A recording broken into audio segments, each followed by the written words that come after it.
Happy Friday. Happy Friday. Happy Friday favorites. This is an impromptu Friday favorites because I really don't know what I'm going to talk about today. Upon reflection, I guess I do have a few favorites that I could talk about, okay? You'll notice I'm on a different couch. I'm kind of liking the idea of doing this in a different spot every single time. One couch, a different couch, another couch, in the car. Maybe that's a fun, where will Hannah do her Friday favorites this week? So maybe to keep y'all on your toes, I'll try to figure out a different place to do it every week. Right now, I'm doing it on our couch that we're trying to sell on Facebook Marketplace. It's just kind of become a part of this space over here, and I've really dropped the ball on Facebook Marketplace, honestly. I just it's too much. People want to come and look at it. I'm here by myself. I don't want anyone to be here with me unless my boyfriend Reed's here, so I just hate that. Like, a couch is not a fun thing to sell on Facebook Marketplace. I have a whole lot of things that I could talk about this week that I hate. We're focusing on the positive, okay? We're gonna try at least. To begin with, I got a new pin from FedEx. I just got some stuff printed at FedEx. They gave me a pin with it. I like that.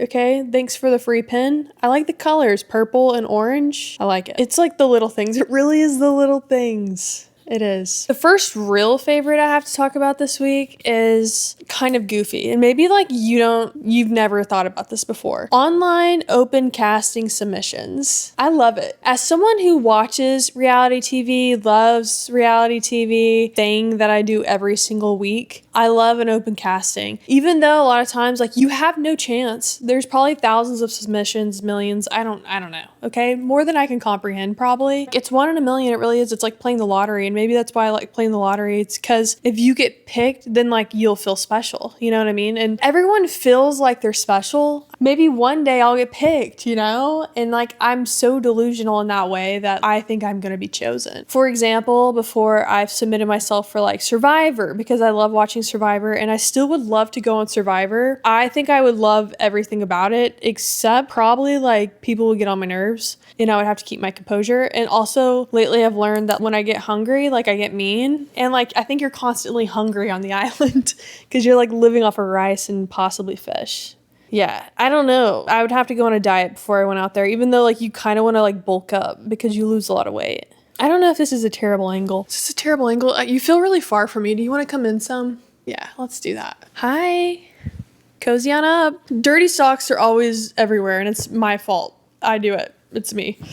I've submitted myself for lots of things, but the things that I'm not ashamed to tell you about is Survivor. I submitted myself to be on the Traitors. This is truly unemployed behavior. This is just I have nothing else to do. So I guess instead of applying for jobs, I'll apply to be on reality shows. I remember back in the day, in college, submitting my friends to be on The Bachelor and just thinking that would be fun. I'm athletic. I think I'm good around people and love to, I don't know, I just really think I'd be good on Survivor. I really do. Why won't they pick me? I don't know. I think I could be good television. Watching it with my boyfriend, he's been watching it a lot longer than me. He's so much more strategic about it and the way he talks about strategy or why someone would do something. I would have been yeah, that's really smart. I would have not done that. Maybe it's mentally exhausting. I'm sure it is. My second favorite or third is whenever people give you free things. Recently, this has happened whenever my brother and his wife were moving and they're trying to get rid of some stuff in their house. So essentially, I got to go to their free estate sale. I got a tea kettle, which I've thought about buying a tea kettle for probably 10 years and just never did it. It's hard for me to justify buying something that I can make work a different way. So I never bought a tea kettle because I was just boiling water in a pot and then making tea that way or microwaving it. But now I have a kettle and it's really cute and red, and yes, it has brought joy to my life. So maybe I should have bought it a long time ago. So that's fun. It's always fun. Also, my mom loves to do this. She just gave me some towels. What else? I don't know. That lady's always giving me something. Shout out. Love her.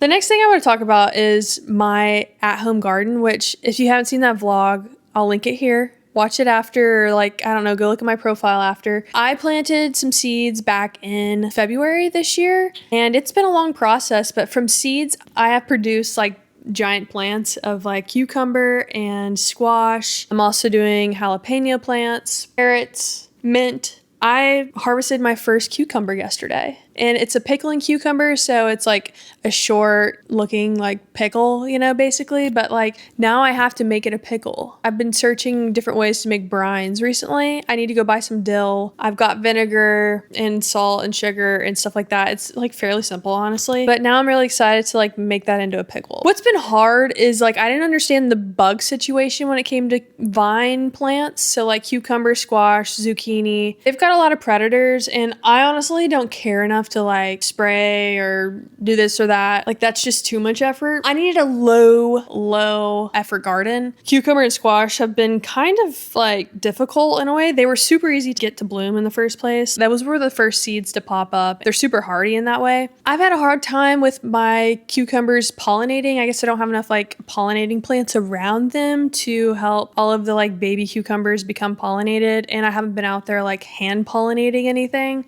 I've got several little baby ones, but they've died because they haven't been pollinated. And then as far as squash go, I have one squash out there right now. This is the first time I've seen it produce a squash like baby, like a female. You need a male plant and a female plant. It's just like us humans, okay? You get the gist. And that's what like bugs are for. And I don't think the right kind of bugs have been on my plants pollinating. I need more butterflies and bees and stuff like that. But like, I don't really want bees around me, you know? So anyways, I guess I need to start hand pollinating more, which isn't cool. Next thing I'm going to talk about is I don't really live in a walkable city, I would say, but like my neighborhood is, and it has been so much fun. I like walked to the grocery store the other day and got some groceries and walked back and then made dinner that night. And I felt like I lived in New York City. I felt like I was a big city girl. I don't know if that's like how it felt back in the day when like you'd walk to the market. I don't know. It's like what you hear people living their lives like in Paris, France. Like they walked down and bought a cheese and baguette and had that with wine later that night. You know, I felt so sophisticated in a way, even though it wasn't at all glamorous. I got steps in and I went to the grocery store and it was a fun time. I think I want to highlight the show Hacks right now. I kind of got behind on it this season, so yesterday I was binging multiple episodes of it. And if you're not watching Hacks, you need to watch Hacks. It's on HBO Max, HBO, whatever it's called now, and it's so funny. I also love the trope of a celebrity. The main character, Deborah Vance, is like an older woman who has had this big career, and she's like a comedian, and I don't know, you just need to watch it. The writers on it are funny, the actors are funny. There's just little jokes here and there that just like make me crack up, and it's really fun. Still watching Mad Men, and I'm on season 2 now. It still makes me want to smoke a cigarette, but I'm not. I saw a TikTok of Phineas, of Billie Eilish and Phineas, and he was talking about how there's something about pop culture right now that is making people want to smoke cigarettes. Like everyone's smoking cigarettes and like they're coming back. And also like people aren't, like young people aren't drinking as much, but they're like smoking more. Let me just say like that's not a good idea. Although I do want to smoke cigarettes, drinking has to, I think it's a lot better for you than cigarettes. Everything I've heard about cigarettes and like seen in my life is like it causes strokes. And that's not something you want. And I'm sure drinking causes like heart attacks and stuff like that and dementia, but like I'm pretty sure smoking cigarettes a lot causes strokes and probably also brain damage and lung damage, cancer. So I'm not saying that you should become an alcoholic. I'm definitely saying you should not start smoking like regularly. I'm sure vaping is the same accord of like strokes. So I guess we should all just do like nicotine pouches. Although I don't like them. I kind of wanted to like them, but I don't. I've tried. Not for me. What else? Oh, I did book of the month for the first time ever. Let me grab it. It's over here. Okay. Their marketing finally got to me after thinking about subscribing for 6 years. For only $5, you can get a tote bag of your choosing, and it's like the cutest little tote bag. Mine says nobody reads anymore. So sassy. And a book of your choosing. So I got Yesteryear. It's about a girl, I guess that's like trad wife, homesteading, like kind of influencer. I think very like Ballerina Farms-esque, allegedly. And she gets transported in time back to like the prairie or times where women were actually had to be like homemakers and stuff. I love that. I love like a trope of an influencer. I did finish my book Beneath, and I need to return it to the library. It wasn't as good as Conform, but it was still good. I love like a dystopian world, and like the thing that bothered me about this is there was a lot about how she had like family trauma from when the world was ending the first time. So anyways, if you know, you know, but Still worth the read, I think. I was going to just cancel it after the first month, but in the fine print, you have to be subscribed for 2 months. So they did get me on that way. I'm gonna get charged like $17 next month, but I get another book. And technically, like for everything I've gotten, like the tote bag, the book, and the next book I get, like that's the price of one hardback book. Still a good deal. And I'll cancel it after that. If it lets me, I don't know. I didn't read any fine print. I think my last favorite of the day is something that I watched on Netflix last night. It gave me like a different perspective.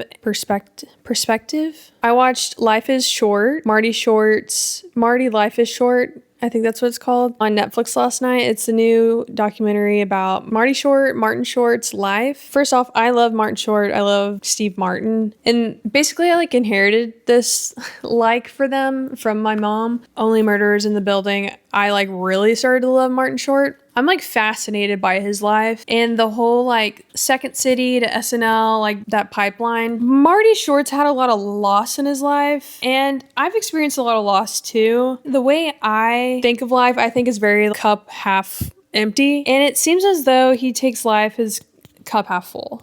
It really inspired me to look at things more in a positive light and to also be filled with more joy. I think I was born sometimes in... Okay, this is turning into a therapy session. I'm sorry, but also maybe we're getting to know each other better. I think I was born with like a fire of like anger.